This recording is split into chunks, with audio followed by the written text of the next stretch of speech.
manager ko sa basketball. Lahat ng sahod ko, binibigay ko sa'yo. Nag-abroad ka.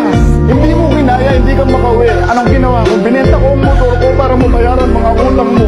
Pag-uwi mo, sinong sumundo sa'yo? Lalaki mo. Ilang buwan makalipas, nalaman ko, buntis ka. Hindi kita sinaktan, umamin ka sa akin na ang pinagbubuntis mo ay kay Dennis sa tropa ko. Pero hindi kita sinaktan, kaya huwag mo sabihin batang wife ka sa akin. Ako nga, nagtatrabaho 24 oras, nagugwardya ako. Pagdating ko sa bahay, diretso ako ng bukid. Ni pagkain, tubig na malamig, di mo man ako bibigyan.